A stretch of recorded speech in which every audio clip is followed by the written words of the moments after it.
नमस्कार, आगाज टाइम्स देख रहे हैं आप। मैं हूं आपके साथ पलक शर्मा। वक्त हो गया है मॉर्निंग आगाज का, तो आइए रुक करते हैं इन प्रमुख खबरों को। जहां पहली खबर ऋषिकेश के निकलकर सामने आ रही है। आपको बता दें कि खबर ऋषिकेश से है, जहां सुप्रीम कोर्ट के आदेश पर चल रहे वन विभाग की कार्रवाई को लेकर कांग्रेस बिफर गई है। कांग्रेस के प्रदेश अध्यक्ष गणेश गोदियाल ने कोर्ट के आदेश का तो सम्मान किया, लेकिन आदेशों का पालन कराने में सरकार पर हीला हवाले का आरोप लगाया है। कहना है कि सरकार ने लोगों को मामले में पहले अवगत नहीं कराया और सीधे क्षेत्र में पुलिस और वन विभाग की फोर्स भेजकर लोगों को भयभीत कर दिया, जिससे ऋषिकेश के तमाम इलाकों में लोग जमीनों को बचाने के लिए सड़कों पर उतर गए और इस दौरान लोगों की पुलिस के साथ जगह जगह झड़प हुई है। उन्होंने रेलवे ट्रैक जाम करने के दौरान हुई पत्थरबाजी की घटना पर भी पुलिस को आड़े हाथों लिया। आरोप लगाया कि पुलिस सरकार के इशारे पर निर्दोष लोगों के खिलाफ मुकदमे दर्ज कर रही है, गिरफ्तार करने का काम कर रही है।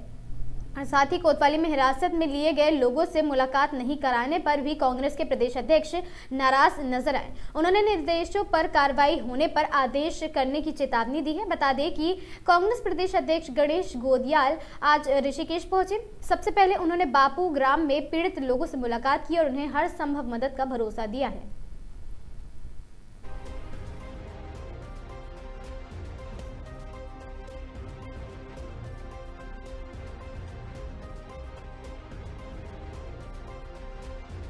बोल रहे हैं, उनसे अगर सवाल किए गए तो बोल रहे हैं कि कांग्रेस इसको मुद्दा बना के बरगला रही है लोगों को या अन्य दलें जो भी। तो भाई मैं क्या कह रहा हूँ, कांग्रेस 4 दिन के बाद आई। आज 4 दिन तक तो सरकार के पाले में गेंद थी। हमने सरकार को पूरा समय दिया। हमने सरकार को पूरा समय दिया। क्या हो रहा है भाई वहाँ?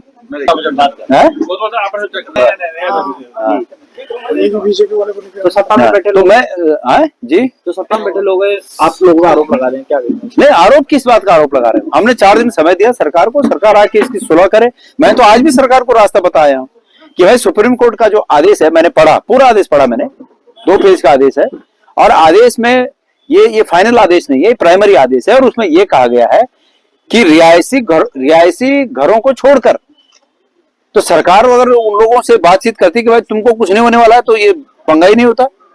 सरकार तो इस आदेश को ढाल बनाकर पूरे लोगों को खाली कराना चाह रही है और ये मैसेज जनता के बीच है। इसलिए ये जो है आपस में ये संघर्ष हुआ। सरकार जो पैरवी करनी है करे, पर सरकार स्थानीय लोगों के हितों की चिंता पहले नंबर पे रखे और अनावश्यक लोगों को पुलिस थाने में बंद करने का जो ये काम है ये सब बंद करे। हमने हमारे जो प्रभावित परिवार हैं, जो इसमें प्रभावित होने की आशंका है जिनको, उनसे ये वादा किया है कि आपकी अगर आवश्यकता होगी तो हम जो कानूनी सहायता आपको चाहिए वो कानूनी सहायता आपको उपलब्ध। खबर रामनगर से है, जहां पर मनरेगा का नाम बदलने पर कांग्रेस का विरोध प्रदर्शन सामने आया है। आपको बता दें, महात्मा गांधी नेशनल ग्रामीण रोजगार गारंटी योजना मनरेगा का नाम बदलने के प्रस्ताव के खिलाफ कांग्रेस कार्यकर्ताओं ने सोमवार को रामनगर में जोरदार प्रदर्शन किया और साथ ही रानी खेत रोड पर आयोजित इस विरोध प्रदर्शन में केंद्र और राज्य सरकार के खिलाफ नारेबाजी कर पुतला दहन किया गया। प्रदर्शन का नेतृत्व कर रहे पूर्व विधायक रणजीत रावत ने आरोप लगाया कि प्रधानमंत्री द्वारा संसद में मनरेगा को कांग्रेस की असफलताओं का स्मारक बताया जाना बेहद दुर्भाग्यपूर्ण है। उन्होंने कहा कि मनरेगा केवल एक योजना नहीं बल्कि ग्रामीण गरीबों के लिए जीवन रेखा है और इसका नाम बदलना राष्ट्रपिता महात्मा गांधी का अपमान है। और साथ ही रणजीत रावत ने कहा कि कांग्रेस मनरेगा के नाम और मूल भावना से किसी भी प्रकार की छेड़छाड़ बर्दाश्त नहीं करेगी और जरूरत पड़ी तो आंदोलन को और भी तेज किया जाएगा।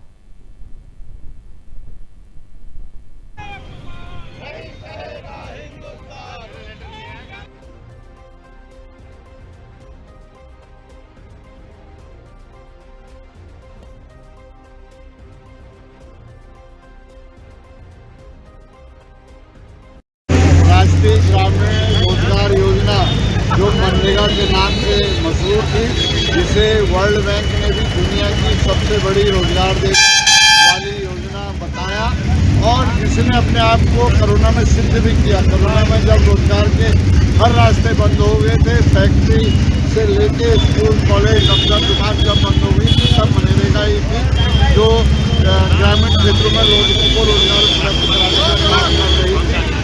उस योजना को सरकार ने उसमें राष्ट्रपिता बापू का नाम ही नहीं बदला है, बल्कि उसमें केंद्रांश को भी घटा दिया है और गारंटी भी खत्म कर दी है। जो उसका नाम था महात्मा गांधी राष्ट्रीय ग्रामीण रोजगार गारंटी योजना, उसमें जो है गारंटी थी काम की, जो काम मांगेगा उसको काम दिया जाएगा, लेकिन उस गारंटी को भी ख़त्म कर दिया गया है और उसमें केंद्रांश को भी 90% जो है। खबर रामनगर से निकलकर सामने आ रही है, जहां पर कोसी नदी को लेकर मामला गर्माता दिख रहा है। कोसी नदी में 10 टायर वाहनों की एंट्री से अवैध खनन को खुली छूट है। आपको बताते हैं रामनगर कोसी नदी क्षेत्र में खनन कार्य के नाम पर 10 टायर भारी वाहनों को अनुमति दिए जाने से अवैध खनन और राजस्व चोरी को खुला संरक्षण मिल रहा है। इस फैसले के खिलाफ सैकड़ों ट्रांसपोर्ट और साथ ही वाहन स्वामी तराई पश्चिमी वन विभाग कार्यालय पहुंचे और डीएफओ को ज्ञापन सौंपा है, लेकिन इस पूरे मामले में विभागीय लापरवाही और मिलीभगत के आरोप ने प्रशासन की कार्यप्रणाली पर गंभीर सवाल खड़े कर दिए हैं। आपको बता दें सबसे गंभीर आरोप यह है कि जुड़वा क्षेत्र में कीमती पेड़ों और साथ ही अवैध कटान कर जंगल के बीच से नया रास्ता बनाया गया है, जिसकी ना तो कोई वैधानिक अनुमति है और ना ही पर्यावरणीय संस्कृति, और साथ ही जंगल के बीच से गुजरने वाले इस मार्ग से वन्यजीव की आवाजाही बाधित हो रही है और किसानों की फसलें भी लगातार नुकसान झेल रही हैं। खनन कारोबारियों ने यह भी आरोप लगाया है कि बिना रॉयल्टी के चल रहे वाहनों पर प्रति वाहन 500 रुपए की अवैध वसूली की जा रही है और इस वसूली में उच्च अधिकारियों के नाम का खुलेआम इस्तेमाल किया जा रहा है। और इससे साफ है कि अवैध खनन सिर्फ जमीन पर नहीं बल्कि कागजों में भी फल फूल रहा है। प्रदर्शनकारियों ने मांग की है कि पूर्व में स्वीकृत और संचालित मार्ग से भी वाहनों को निकासी की अनुमति दी जाए और साथ ही 10 टायर वाहनों पर तत्काल रोक लगाई जाए। हालांकि डीएफओ प्रकाश चंद्र आर्य ने कार्रवाई का आश्वासन जरूर दे दिया है, लेकिन अभी तक कोई ठोस कदम न उठाया जाना विभागीय उदासीनता को दर्शाता है। खनन कारोबारियों ने चेतावनी दी है कि यदि जल्द कार्रवाई नहीं हुई तो वे हाईकोर्ट की शरण लें। और साथ ही सवाल यह है कि क्या प्रशासन पर्यावरण, राजस्व और कानून की रक्षा करेगा या फिर अवैध खनन माफिया के आगे आंखें मूंदे रहेगा। भविष्य में आज तक नहीं चले। इन्होंने पहले तो 10 टायरे पासिंग कर दिए, हमारे 6 टायरे वाहन बिल्कुल घर खड़े हैं। ग्रेसर वाले की मनमानी चल रही है और पहले इन्होंने 10 टायरे पासिंग किए, फिर अवैध रास्ते हजारों पेड़ों को नुकसान पहुंचाया इन्होंने। हम इसी विषय में आए हैं कि अगर हमें न्याय नहीं मिलेगा तो हम कोर्ट जाएंगे जी। और लिखित में भी दिया, मौखिक भी कहा, इन्होंने हमारी कोई सुनवाई नहीं है, कोई सुनवाई नहीं करी। मतलब क्या हमारा राजस्व नहीं आ रहा, ये वाली चीजें जी, मतलब वही कि बाहुबली वालों की बातें थी, क्रेशर वालों की तरफ की बात करते हैं अधिकारी भी जो। तो कुल मिला के तो ऐसा बोले रास्तों का मामला है, जो ये एक काली रोड जाती है गुलजारपुर की तरफ को और एक हमारी तरफ आती है हल्द्वा पुल पे को जी पुल की तरफ को। वो अवैध रास्ते हैं जो कि खनन के मतलब के नहीं है, वो अवैध है। जो एक्चुअल रास्ता पुराना है जो गवर्नमेंट ने अलाउ कर रखा है वो बंद है। हम चाहते हैं कि वो उनको बंद किया जाए जो अवैध रास्ते हैं, और वो जो सीधा रास्ता है उसको जो पुराना गवर्नमेंट के अलाउ किया है उसे चालू किया जाए। जो 10 टायर कर रहे हैं हम खुल के विरोध कर रहे हैं हम। हमारी रोजी रोटी का सवाल है, हमारे बच्चों का सवाल है, हमारे बच्चों की फीस जमा होंगी नहीं।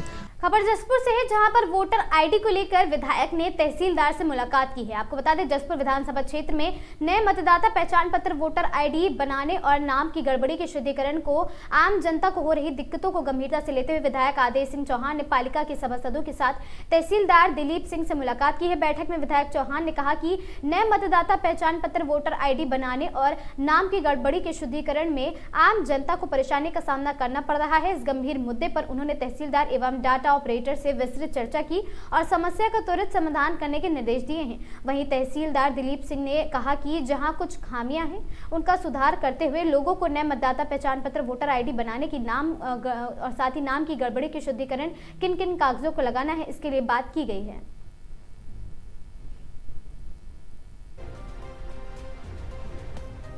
अभी माननीय विधायक जी यहाँ पर कुछ लोगों को लेके आए थे, जो बताया माननीय विधायक जी ने बताया कि कुछ वोटर कार्ड जिनके बनने हैं उनके कुछ संशोधन होने हैं और कुछ प्रमाण उनमें क्या क्या साक्ष्य या जो हम उस आधार लेते हैं वो क्या क्या लगना, इसी संबंध में एक बैठक थी। तो हमारा जो डाटा एंट्री ऑपरेटर है उसको बुलाकर सभी लोगों को अवगत करा दिया कि क्या क्या नए प्रमाण, अगर हमारा नया वोटर आईडी बन रहा है तो उसमें कौन कौन से डॉक्यूमेंट लगने हैं, क्या संशोधन होना है, तो इन कौन कौन से डॉक्यूमेंट लगेंगे। तो इसी चीज़ को लेकर एक बैठक थी और सभी लोगों को बता दिया गया, जिस पर सभी लोग अभी संतुष्ट हैं। अब जो SIR चल रहा है उसमें भी कोई दिशा निर्देश जारी किए गए हैं? अभी तो SIR का हमारा डाटा फीडिंग का और मैपिंग का काम चल रहा है। सभी BLO फील्ड लेवल पे भी BLO जो हमारे मैपिंग का कार्य कर रहे हैं और अभी हमारा प्री SIR का जो कार्य चल रहा है इसी प्रगति पे है और इस संबंध में भी हमारे जो फील्ड कर्मचारी हैं उनको सब कुछ दिशा निर्देश दिए गए। Thank you. हमारे जसपुर में जिन लोगों के पहचान पत्रों में नामों का शुद्धिकरण था तो उसमें कुछ कागजों को लेके जो हमारे जोशी जी इसको डील कर रहे हैं और हमारे जो सभासद हैं उनमें कुछ गलतफहमी है, क्योंकि वो ज़्यादा कागज चाहते हैं। लेकिन जो हमने कहा कि भाई जो गवर्नमेंट की गाइडलाइन है चुनाव आयोग की, उसके आधार पर उनको लिया जाए और उनको रिजेक्ट ना मार के ये कहा जाए भाई ये कागज़ कमी, ये कागज़ जमा करो, क्योंकि बार बार कोई आदमी बार बार जाएगा कैफे पे तो बार बार खर्चा होगा। तो उस बात को कहा भाई किसी को कागज़ करना तो समझा दो, ये कागज़ और ला दो, तो उसका कागज़ आ जाएगा और उसका काम हो जाएगा। तो कम पैसों में अच्छा काम हो, ये हमारा मकसद। ठीक, थैंक हमारे जसपुर में जिन लोगों के पहचान पत्रों में नामों का शुद्धिकरण था, तो उसमें कुछ कागजों को लेके जो हमारे जोशी जी इसको डील कर रहे हैं और हमारे जो सभासद हैं उनमें कुछ गलतफहमी है, क्योंकि वो ज़्यादा कागज चाहते हैं। लेकिन जो हमने कहा कि भाई जो गवर्नमेंट की गाइडलाइन है चुनाव आयोग की, उसके आधार पर उनको लिया जाए और उनको रिजेक्ट ना मार के ये कहा जाए भाई ये कागज़ कमी, ये कागज़ जमा करो, क्योंकि बार बार कोई आदमी बार बार जाएगा कैफे पे तो बार बार खर्चा होगा। तो उस बात को कहा भाई किसी को कागज़ करना तो समझा दो, ये कागज़ और ला दो, तो उसका कागज़ आ जाएगा और उसका काम हो जाएगा। तो कम पैसों में अच्छा काम हो, ये हमारा मकसद। खबर सितारगंज से है, जहां पर सितारगंज में गरीब, असहाय और साथ ही जरूरतमंदों को कपड़े बांटे गए। सितारगंज पूर्व विधायक नारायण पाल ने सितारगंज के मेन चौराहे पर उन लोगों को कपड़े बांटे हैं जो गरीब, असहाय व निर्धन थे। वहीं उपस्थित पूर्व विधायक नारायण पाल ने कहा कि यह कोई राजनीति नहीं है। ठंड और कोहरे को देखते हुए आज हमने निर्धन लोगों को गर्म कपड़े जैसे कंबल एवं जैकेट दिए हैं, जिससे निर्धन आदमी अपने आप को ठंड से बचा सके। और साथ ही गर्म कपड़े लेकर गरीबों के चेहरे खिल उठे हैं और उन्होंने पूर्व विधायक नारायण पाल का धन्यवाद किया है। वहीं उपस्थित कमरजीत सिंह उर्फ कर्म भाई ने कहा कि नारायण पाल जी विधायक नहीं है और फिर भी गरीबों को सहारा देते हैं एवं मदद करते हैं। वैसे भी इनका नारा है जहां बुलाया वहीं आया, तो नारायण पाल जी के द्वारा लगातार गरीबों को मदद उनकी होती रहती है। इस मौके पर मनप्रीत सिंह और साथ ही महार कमरजीत और साथ ही सिंह, शमशेर सिंह, बचन सिंह, गुलमेर सिंह, नरेंद्र सिंह और साथ ही सुखवंत सिंह, आशु हैदर, गुरमीत सिंह, परमजीत सिंह, गुलमेर सिंह, आकाश सिंह आदि लोग वहां पर उपस्थित रहे। हमारे पूर्व विधायक और हरदीन अजीज जो कि गरीब लोगों के साथ पहले भी 10 वर्ष तक लगे रहे, ना विधायक होते हुए भी जितनी जरूरतमंदों की, गरीब लोगों की मदद हो सकती है करते रहते हैं।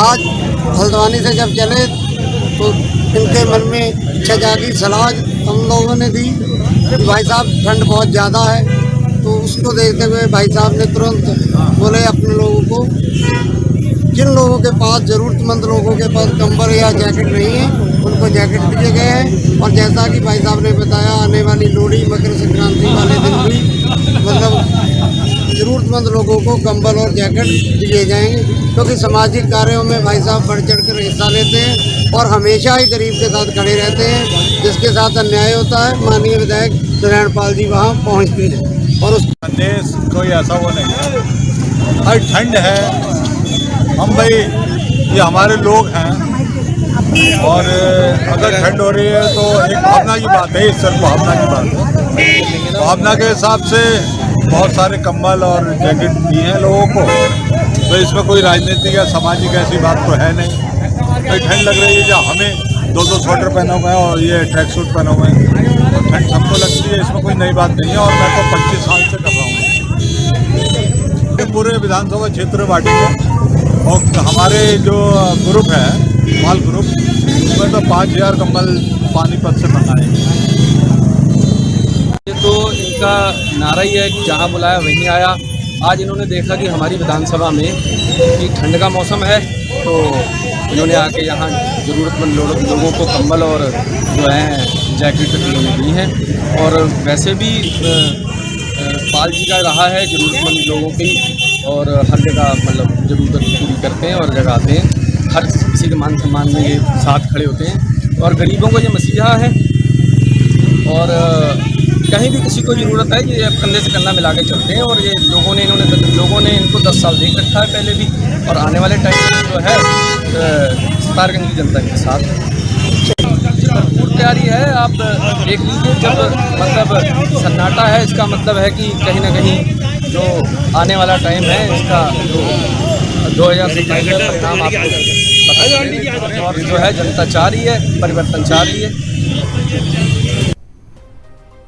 खबर भागलपुर से है, जहां पर रिश्तों को शर्मसार कर देने वाला एक मामला निकलकर सामने आ रहा है। आपको बता दें कि मामा की प्रेमिका से अभिषेक के भी बन गए थे संबंध। रास्ते से हटाने को संतोष ने करवा दिया बोटी। आपको बता दें भागलपुर जिला अंतर्गत नाथनगर थाना क्षेत्र के राघोपुर दियारा में बीते 24 दिसंबर को हुए अभिषेक हत्याकांड का भागलपुर पुलिस ने सफल उद्भेदन कर लिया है। इस पूरे मामले की जानकारी भागलपुर सिटी एसपी शुभांग मिश्रा ने प्रेस वार्ता कर मीडिया को दी है। उन्होंने बताया कि सनसनीखेज हत्याकांड में मुख्य साजिशकर्ता मामा संतोष के इशारे पर की गई हत्या का खुलासा करते हुए कुल 4 अपराधियों को गिरफ्तार किया गया है। सिटी एसपी शुभांग मिश्रा ने बताया कि जांच में सामने आया है कि मृतक अभिषेक कुमार की गर्लफ्रेंड मेघा का उसके मामा संतोष से भी अवैध संबंध था। इस बात की जानकारी अभिषेक कुमार को हुई तो वह मामा संतोष को ब्लैकमेल करने लगा। लगातार ब्लैकमेलिंग से परेशान होकर संतोष ने अभिषेक को रास्ते से हटाने की साजिश रची और 2 लाख रुपए में हत्या की सुपारी दी।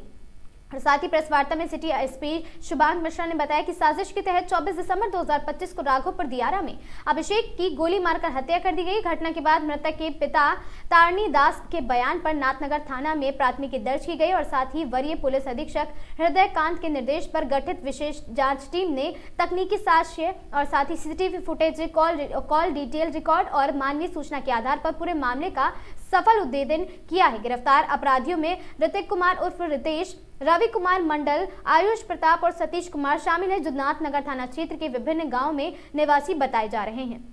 और साथ ही आपको बता दें आरोपियों की निशानदेही पर पुलिस ने घटना में प्रयुक्त हथियार, जिंदा कारतूस, खून से सने कपड़े, मोबाइल फोन सहित अन्य आपत्तिजनक सामग्री भी बरामद की है। मौखिक सूचना दी गई कि एक व्यक्ति है जिसका नाम है अभिषेक कुमार, वो कहीं गायब हो गया है। उसके मामा के द्वारा फिर 26 तारीख को आवेदन देकर एक प्राथमिकी दर्ज कराई गई 407-25। इसके पश्चात जब इसमें काम किया गया और जो भी उसके तकनीकी रूप से हम लोगों ने उसका लोकेशन पता लगाने का कोशिश किया, उसके बाद मानवीय कुछ सूत्र पता चले, उसको हम लोग फॉलो करते हुए जब पहुंचे तो उसका 2 व्यक्तियों की गिरफ्तारी हुई। 2 व्यक्ति जो उसके साथ बातचीत करते थे, जिनका नाम था ऋतिक कुमार और दूसरा था राधे कुमार मंडल।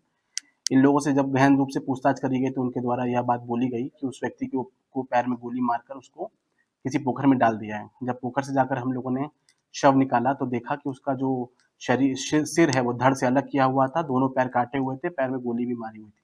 तो उस समय सिर और पैर नहीं मिल पाए थे, परंतु प्रयास करके 24 घंटे के पश्चात वहाँ से सिर और पैर भी बरामद किए गए हैं। इन दोनों लोगों की निशानदेही के पश्चात एक और व्यक्ति आयुष कुमार की मुंगेर जिले से गिरफ्तारी हुई है और इसके जो मामा है वही इसमें मुख्य जो ऑर्केस्ट्रेटर है, जिसने पूरा का पूरा घटना को प्लान करके अंजाम दिलवाया है इन तीनों लोगों से। जो मुख्य कारण सामने आ रहा है, जो मामा का एक अवैध संबंध था एक महिला के साथ, वो महिला आयुष के साथ भी संपर्क में, अभिषेक के साथ भी संपर्क में आई थी। तो उसी के द्वारा जो अभिषेक है वो मामा को ब्लैकमेल कर रहा था कि ये बात हमारी मामी को बता देंगे। इसके अलावा दोनों एक बिजनेस भी चलाते हैं, जिसमें हमारे सामने आ रहा है कि वो साइबर ठगी का एक बिजनेस है, जिसमें आपस में पैसे का भी लेन देन का विवाद था। तो इसी दोनों विवादों के चलते जो इसका मामा था, उसको इस व्यक्ति के जो अभिषेक है उसको जिंदा रहना नागवार गुजरता था। इसी के चलते उसने प्रॉपर प्लानिंग करवा के 2 लाख रुपए का वादा देके, जो ये 3 लोग हैं जिनका पहले का भी आपराधिक इतिहास रहा है, थोड़ा नशेबाजी भी करते हैं, उन लोगों से इस तरीके की विभत्स घटना को अंजाम दिलवाया है। जो हम लोग की जो छापेमारी हुई उसमें एक देसी कट्टा बरामद हुआ है। जो मृतक का कड़ा था और उसका जो हेडफोन था, वो जो मारने वाले व्यक्ति हैं उनके घर से छापामारी में बरामद किया गया है। जो सीएनजी टेम्पो है जिसमें गोली मारने की बात सामने आई है, वो टेम्पो भी बरामद हो गया, उसमें खून के छींटे भी मिले हैं। जिस जगह पर इन लोगों ने बॉडी को काटा है उस जगह पर एफएसएल टीम ने जाकर जो खून के धब्बे हैं और जो छींटे पड़ी हुई हैं उन सबको बरामद किया है, उन सबको एफएसएल जांच के लिए भेजा गया है। इसके अलावा जो लोग गिरफ्तार हुए हैं वो 4 लोग हैं। ऋतिक कुमार ये मिर्जापुर थाना नाथनगर के रहने वाले हैं। राधे कुमार मंडल पिता त्रिवेणी मंडल ये भी मिर्जापुर नाथनगर के रहने वाले हैं। तीसरा है आयुष प्रताप, जिनकी मुंगेर से गिरफ्तारी हुई है, ये भी नाथनगर के ही रहने वाले हैं। और चौथा है संतोष कुमार, जो कि इसका मामा है, ये वही बरारीपुर थाना नाथनगर का रहने वाला है।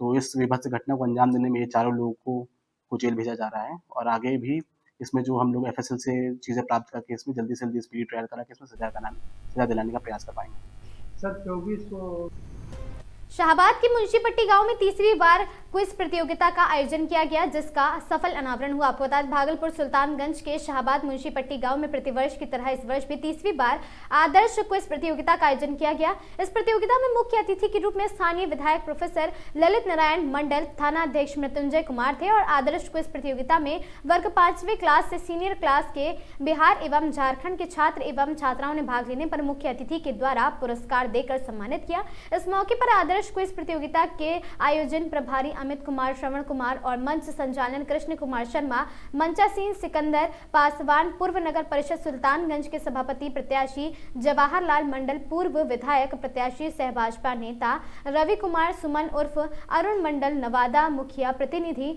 प्रभाकर मंडल, दिवाकर मंडल और साथ ही अरविंद प्रसाद मुखिया, संतोष कुमार संस्थापक, अरविंद प्रसाद मंडल, रविंद्र प्रसाद शाह अधिवक्ता सहित इत्यादि दर्जनों कार्यकर्तागण, छात्र एवं छात्राएं वहां पर मौजूद रहीं।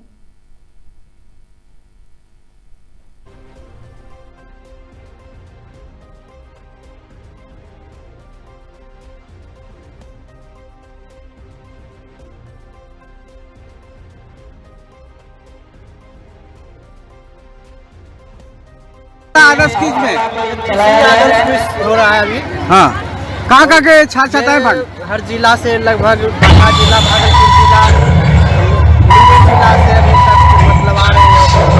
सभी को पुरस्कार दिए हैं सबको पुरस्कार दिया जाएगा हर सेकंड घर वाले को। आज के कार्यक्रम के मुख्य अतिथि में कौन कौन आए हुए थे? मुख्य अतिथि के रूप में विधायक सर आए थे, थाना प्रभारी आए हैं, सभी लोगों को सम्मानित किए। नाम क्या हुआ आपका? मेरा अमित कुमार नाम है, अमित प्रभारी है, आयोजन प्रभारी।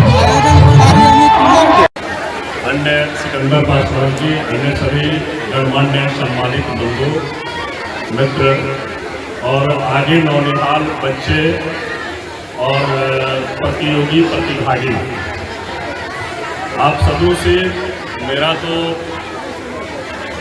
ऐसे जो आपके परिवार के लोग हैं उनसे मिलना जुलना होते रहता है। आप सब से हम कुछ आग्रह कर रहे हैं।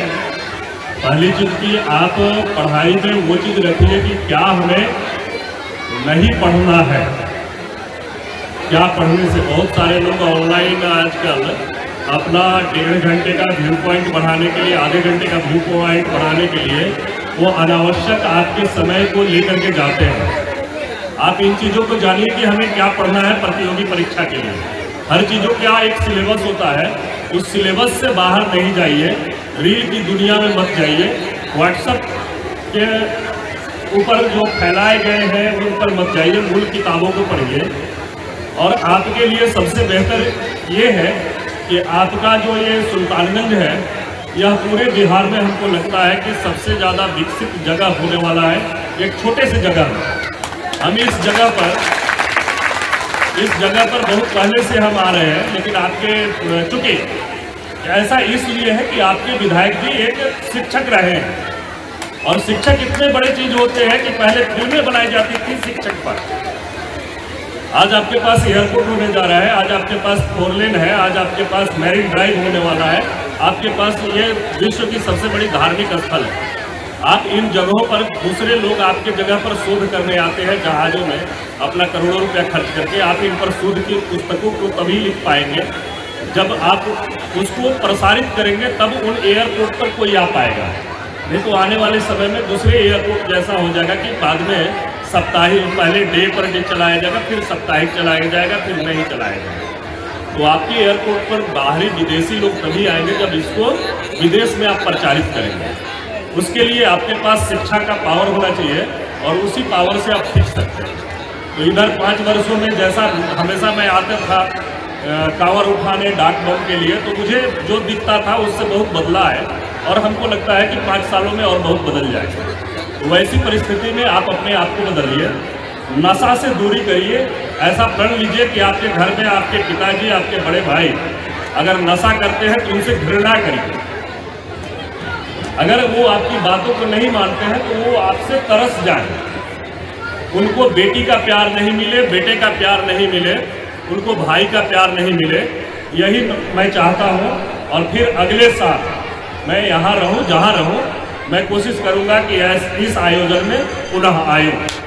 खबर भागलपुर के सुल्तानगंज से है, जहां पर रंगदारी मांगने का एक मामला प्रकाश में आया है। आपको बता दें, भागलपुर में सुल्तानगंज थाना क्षेत्र में दर्ज रंगदारी और आर्म्स एक्ट से जुड़े मामले को लेकर सिटी एसपी शुभांक मिश्रा ने सुल्तानगंज में प्रेस वार्ता आयोजित कर पूरे मामले का खुलासा किया। उन्होंने बताया कि 7 दिसंबर को सुल्तानगंज के घाट रोड इलाके में रंगदारी मांगने और साथ ही अवैध हथियार से जुड़े आरोपों के तहत एक मामला दर्ज किया गया था। इस केस में पुलिस ने मौके से खोखा कारतूस भी बरामद किया था। एसपी सिटी ने बताया कि जांच के दौरान घाट रोड सुल्तानगंज निवासी मनोहर मंगल के पुत्र चिंटू कुमार को गिरफ्तार किया गया है। गिरफ्तारी के बाद जब पुलिस ने उससे गहन पूछताछ की तो कोई अहम जानकारी सामने नहीं आई। पूछताछ में यह खुलासा हुआ है कि चिंटू कुमार के संपर्क दीपक यादव और मुकेश यादव से भी रहे हैं। इसके अलावा उसके तार कम्भुजा से भी जुड़े नहीं होने की बात सामने आई। आपको बता दें जिससे यह मामला और भी गंभीर हो गया है। पुलिस अधिकारियों के अनुसार गिरफ्तार आरोपी चिंटू कुमार का आपराधिक इतिहास पहले से रहा है और वह पूर्व में भी आपराधिक गतिविधियों में संलिप्त पाया गया है। और साथ ही एसपी सिटी शुभांक मिश्रा ने प्रेस वार्ता के दौरान स्पष्ट किया है कि इस पूरे नेटवर्क को तोड़ने के लिए लगातार छापेमारी कर रही है पुलिस। और साथ ही चाहे वे रंगदारी के मामले में शामिल हो या हथियार की खरीद बिक्री में, उन्हें जल्द गिरफ्तार किया जाएगा। पुलिस का कहना है सुल्तानगंज और साथ ही आसपास के इलाकों में अपराध पर पूरी तरह से लगाम लगाने के लिए सख्त कार्रवाई की जा रही है।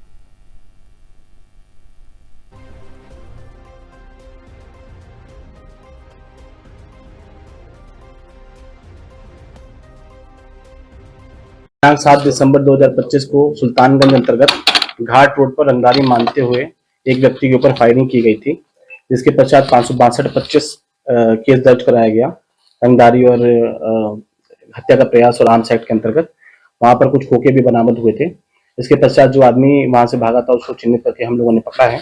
उसका नाम चिंटू कुमार है, पिता मनोहर मंडल। ये घाट रोड सुल्तानगंज का ही रहने वाला है। इसका जो कनेक्शन है वो दीपक यादव से और नीतीश यादव से भी कनेक्टेड है। ये कहीं ना कहीं कनबुच्चा का जो वहाँ तार फैले हुए हैं सुल्तानगंज क्षेत्र में रंगदारी और इन सब मामलों में, जो पहले अपराध नियंत्रण की धारा 3 के अंतर्गत भी हम लोग यहाँ उसकी डीएम साहब का आदेश हुआ था, तो उसी से संबंधित ये केस है। इसमें जो चिंटू कुमार पकड़ाया है उसका पहले का भी 2 आपराधिक इतिहास है। सुल्तानगंज थाना अंतर्गत 54-23 इसमें फरारी चल रहा था, वो हत्या का केस था और 27 आर्म्स एक्ट लगा हुआ था, उसमें भी फायरिंग की थी। और इसके अलावा सुल्तानगंज थाना 43-22 में ये आर्म्स एक्ट बरामदगी और दारू भी बरामदगी के केस में पहले जेल जा चुका है। तो इस तरीके से आपराधिक इतिहास है और बाकी लोगों से भी ये आर्म्स वगैरह लाता है। और अभी सूचना मिली कि दीपक यादव के पास इसने आर्म्स पाया हुआ है। हम लोग उसके बारे में लगातार छापामारी कर रहे हैं और बहुत जल्दी उसमें भी हम लोगों को सफलता मिलेगी। खबर भागलपुर से है, जहां पर विस्थापितों ने बैठक करके पुनर्वास की मांग की है। आपको बता दें कि भागलपुर गंगा कटाव से विस्थापित हुए लोगों ने पुनर्वास के लिए रविवार को बीएमसी और साथ ही मकतब परिसर में बैठक करके जमीन का मांग की और साथ ही मोहम्मद शमशाद अली, साजदा खातून, चंद्रकला देवी, नीतू देवी, मोहम्मद औरंगजेब, जमीला खातून, शहनाज खातून और साथ ही जियाउल हक, खुशबू देवी, इब्राहिम अली, शीतला खातून कहते हैं कि भारत सरकार के द्वारा रेलवे पर जो भी विस्थापित बसे हैं उसे हटाया जा रहा है, वहां अतिक्रमण मुक्त कराया जा रहा है, लेकिन हम लोगों को अभी तक पुनर्वास के लिए जमीन नहीं मिली है। लगातार 15 सालों से हम लोग अलग अलग कार्यालय का चक्कर लगा रहे हैं। अतिक्रमण हटाने से पहले बिहार सरकार को चाहिए कि पुनर्वास के लिए विस्थापितों को जमीन उपलब्ध करा दे।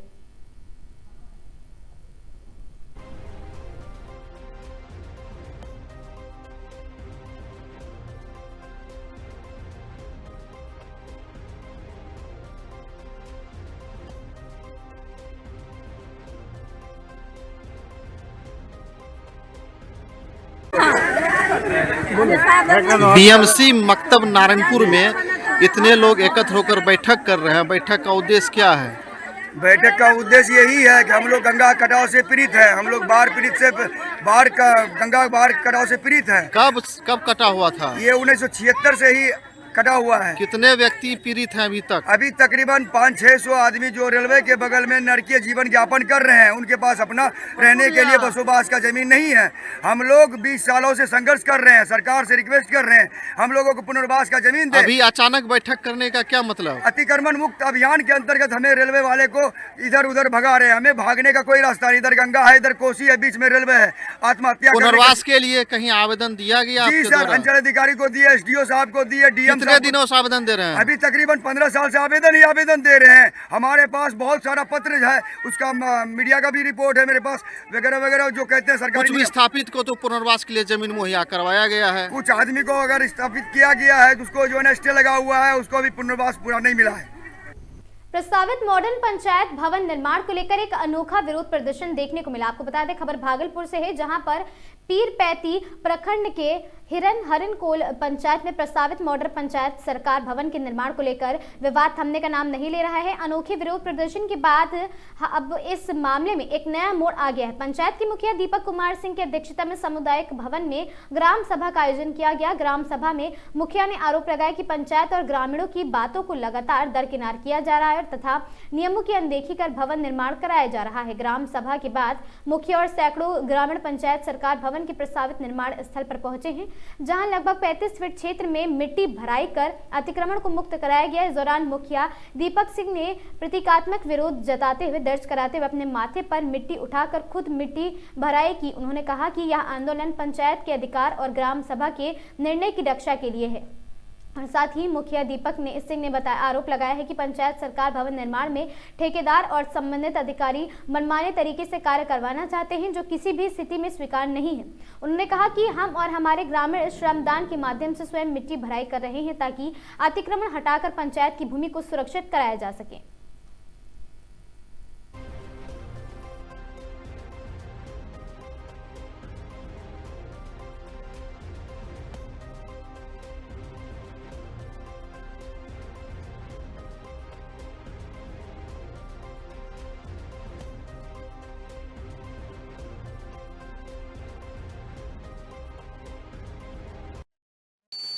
मुखिया जी के साथ सहमत हम लोग हैं। जो मुखिया जी जितना बोल रहा है उतना रकबा में भवन निर्माण किया जाए। ग्राम सभा में आए हुए हैं, क्या के लिए आए हैं? वही भवन निर्माण जो होने वाला है ना, तो 55 बाय 160 में बनना चाहिए।